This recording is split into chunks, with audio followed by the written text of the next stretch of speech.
नमस्कार, मैं हूं आपके साथ सुनील कुमार शर्मा और आप देख रहे हैं न्यूज जन आवाज। 568वें जोधपुर स्थापना दिवस पर होगा संचार सेवा श्री सम्मान। मीरा भक्ति सरोवर संध्या का होगा आयोजन। जोधपुर से राजस्थान स्टेट हेड चित्रेश बोहरा की ग्राउंड रिपोर्ट। लोक संगीत मार शोध संस्थान द्वारा आयोजित प्रेस वार्ता में संस्थान के अध्यक्ष आनंद प्रकाश कल्ला एवं सचिव सुमनेश व्यास ने बताया कि 568वां जोधपुर स्थापना दिवस 25 जून को निर्जला एकादशी के पावन अवसर पर आयोजित किया जाएगा। उन्होंने बताया कि इस अवसर पर पत्रकारिता एवं संचार क्षेत्र में उत्कृष्ट योगदान देने वाली 19 प्रतिभाओं को संचार सेवा श्री सम्मान से सम्मानित किया जाएगा। साथ ही लोक संगीत के क्षेत्र में उल्लेखनीय कार्य करने वाली 2 संगीत प्रतिभाओं का भी सम्मान किया जाएगा। कार्यक्रम के अंतर्गत भक्तिमय वातावरण में मीरा भक्ति सरोवर संध्या का भव्य आयोजन होगा, जिसमें मीरा के भजनों एवं लोक संगीत की मनमोहक प्रस्तुतियां दी जाएंगी। संस्थान पदाधिकारियों ने बताया कि लोक संगीत मार शोध संस्थान प्रतिवर्ष किसी एक विशेष क्षेत्र की प्रतिभाओं को सम्मानित करता है। इसी परंपरा के तहत गत वर्ष संगीत जगत की प्रतिभाओं को सम्मानित किया गया था, जबकि इस वर्ष संचार एवं पत्रकारिता क्षेत्र में अपनी सेवाएं देने वाले व्यक्तियों को सम्मानित किया जाएगा। उन्होंने कहा कि जोधपुर की गौरवशाली सांस्कृतिक विरासत और परंपराओं को सहेजने के उद्देश्य से स्थापना दिवस समारोह का आयोजन हर वर्ष विशेष रूप से किया जाता है। राजस्थान स्टेट हेड चित्रेश बोहरा की रिपोर्ट के साथ देखते रहिए न्यूज जन आवाज।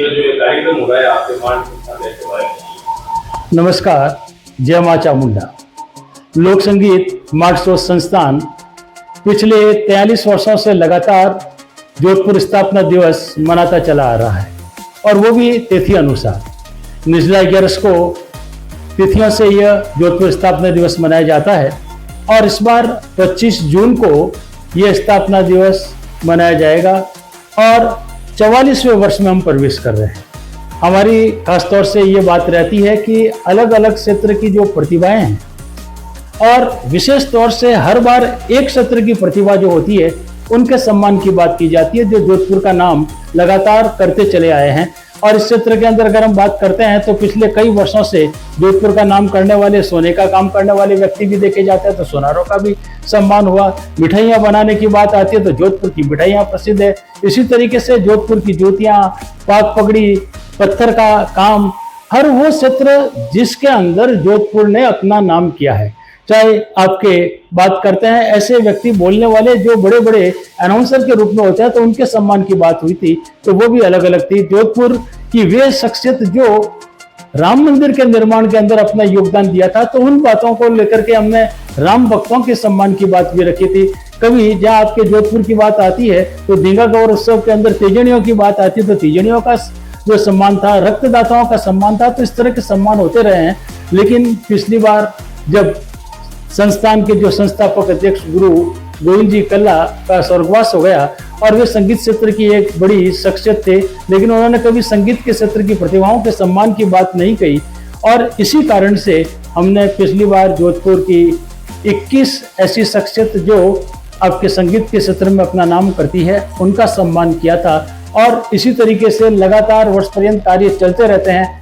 और इस बार जो है कि हिंदी पत्रकारिता के 200 वर्ष पूरे हो चुके हैं, और उन 200 वर्षों के लिए लोकतंत्र का जो चौथा स्तंभ है पत्रकारिता का, उनके सम्मान करने की बात की गई। और इस बार सम्मान जो है कि पत्रकारों का होगा, और किस तरीके से सम्मान रहेगा, कैसे रहेगा, हमारे संस्थान के सचिव सुमनेश जी व्यास साहब हमारे साथ है, इसके बारे में जानकारी देंगे। जी, इस वर्ष प्रतिवर्ष की भांति हम इस वर्ष भी सम्मान समारोह आयोजित कर रहे हैं। ये सम्मान समारोह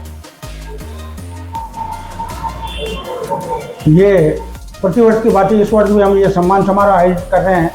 यह सम्मान समारोह 25 जून 2026 को चंद्रा इंपीरियल होटल जो पोलो ग्राउंड के सामने आई हुई है, वहाँ पे राइट 7 बजे शुरू हो जाएगा। इस बार जो हम सम्मान दे रहे हैं वो है दैनिक समाचार पत्र के मालिक, और वो काफ़ी वरिष्ठ पत्रकार और इलेक्ट्रॉनिक मीडिया में जो काफ़ी वरिष्ठ है उनका हम सम्मान कर रहे हैं। तो 15 लोग तो जो है जो दैनिक समाचार पत्र के मालिक हैं या वरिष्ठ पत्रकार हैं, और 4 इलेक्ट्रॉनिक मीडिया के हम लोगों को सम्मानित करेंगे, पत्रकारों को। और संगीत क्षेत्र की वो प्रतिभाएं, क्योंकि लोक संगीत मार्क्सवाद संस्थान है, तो संगीत क्षेत्र की 2 प्रतिभाओं का सम्मान करके 21 प्रतिभाओं का हम सम्मान इस वर्ष कर रहे हैं। ये मान संस्थान का आपका कार्यक्रम कितने वर्षों से आयोजित किया जा रहा है? ये पिछले 43 वर्षों से निरंतर चालू है और अभी संस्थापक अध्यक्ष है गुरु गोविंद जी कल्ला, उनका स्वर्गवास हो गया, और उनका आशीर्वाद है तो ये कंटिन्यूस जब तक उनकी इच्छा होगी ये चलता रहेगा। इस बार के आपके मुख्य अतिथि कौन कौन उपस्थित है?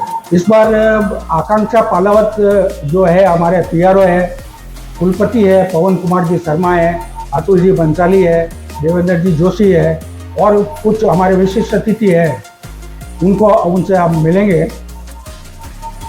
ये मार्च 2 संस्थान का आपका जो कार्यक्रम आयोजित हो रहा है, ये निर्जला एकादशी के दिन आपके आयोजित किया जा रहा है, इसका मुख्य कारण क्या है? कारण ये है कि आज जब ये जोधपुर की स्थापना हुई, गढ़ मेहरानगढ़ थरकिया उस समय स्थापना हुई, उस समय निर्जला एकादशी थी और 12 मई थी उस समय टाइम। तो अभी भी जोधपुर में प्रशासन और महाराजा 12 मई को इसको मनाते हैं अंग्रेजी तारीखों को, परंतु चूंकि भारतीय सनातन संस्कृति में तिथियों का बहुत महत्व है। आप देखो कि ग्रहण आते हैं तिथियों से, अमावस्या आती है, पूनम आती है, तो भारतीय संस्कृति में कैलेंडर जो है वो तिथियों के अनुसार ही है। तो तिथियों के अनुसार आज इतने सालों में जब से जोधपुर की स्थापना हुई है और अभी तक 12 मई को तो तिथि आगे पीछे होती है, अभी ये कोई इस वर्ष भी अधिक मास आ गया तो आगे पीछे होने से ये 25 जून को ये निर्जला 11 आ रही है। तो हम निर्जला 11 को ही जोधपुर की स्थापना हुई थी और निर्जला 11 को ही जोधपुर का स्थापना दिवस तिथियों के अनुसार हम मनाते हैं। आयोजन को लेकर क्या तैयारियां की गई है? हमने सारी तैयारियां हमारी पूरी हो गई है, चयन समिति द्वारा चयन भी हो गया है और 25 तारीख को बस ये प्रोग्राम को है वो करना है। तो आप संदेश देना चाहोगे, क्या संदेश रहेगा? संदेश यही रहेगा कि हर क्षेत्र की प्रतिभाओं को हम सम्मानित करते हैं। इस बार पत्रकारों का सम्मान कर रहे हैं, तो अभी जो नए पत्रकार हैं जो मतलब 15-20 साल से अभी इस लाइन में चल रहे हैं, उनको वो भी आए देखने प्रोग्राम, उनको भी मोटिवेशन मिले। तो इस बार वरिष्ठ जनों का रखा, तो अगली बार ऐसा हो कि हम युवा जो पत्रकार है उनका रखेंगे। रजिस्ट्रेशन की कोई प्रक्रिया है इसमें आपको? जो सम्मानित हो रहे हैं उनको भी रजिस्ट्रेशन? नहीं, रजिस्ट्रेशन नहीं है उनका, जो है वो सारे बायोडेटा हम मंगाते हैं, सारे खुला, और पहले न्यूज़ प्रकाशित करवाते हैं, बायोडेटा आता है, बायोडेटा में सिलेक्शन कमेटी बैठती है और फिर सिलेक्शन होता है। एक और खास बात थी कि कोशिश ये की गई कि पुराने अखबार जिसमें आपके जो पत्रिका की बात भी आ रही है, भास्कर की बात भी आ रही है, जलते दीप भी है, जनगण भी है, तरुण राजस्थान भी, इस तरह के जो पुराने अखबार हैं उनमें से एक एक व्यक्ति जो वहाँ मिलकर के भी हमने बात की थी कि उनका सम्मान हो, जिससे कि सबका प्रतिनिधित्व हो सके। क्योंकि हो सकता है कि एक अखबार के अंदर 5-7 तरह की प्रतिभाएं एक साथ मिल जाए, तो ऐसा ना हो। ऐसे पत्रकार जो भले ही अब पत्रकार के रूप में किसी जगह काम नहीं कर रहे हैं, लेकिन उनकी सेवाएं और आज भी वे स्वतंत्र पत्रकार के रूप में अपनी काम कर रहे हैं, उनको भी हमने जो है कि इस कार्यक्रम के अंदर शामिल करने की बात की है और जिसकी घोषणा 3-4 दिन के अंदर हो जाएगी, जिससे कि सारी की सारी जानकारी जो है कि सभी मीडिया तक पहुंच पाएगी। मैं लोक संगीत महोत्सव संस्थान का अध्यक्ष आनंद प्रकाश कल्ला और आप हमारे संस्थान के सचिव श्री सुमनेश जी व्यास साहब हैं और निरंतर पिछले कई वर्षों से आप सचिव के रूप में हैं, लेकिन गुरु गोविंद जी कल्ला के बाद मुझे इस क्षेत्र में अवसर मिला, तो मैं आप सबसे यही निवेदन करूंगा कि आप 25 जून को जरूर जोधपुर की स्थापना के दिन अपने घर पर 5 दिए अवश्य लगाएं, क्योंकि ये अपने शहर का कार्यक्रम है। अपने घर पर निर्जला 11 है तो उसके अनुरूप या कोई भी मिठाई बनाकर बिल्कुल जिस तरह से अपने घर परिवार के अंदर बच्चों का जन्मदिन मनाते हैं उस तरीके का जन्मदिन मनाएं और जोधपुर का जन्म आपको लगना चाहिए कि वो आपका अपना है।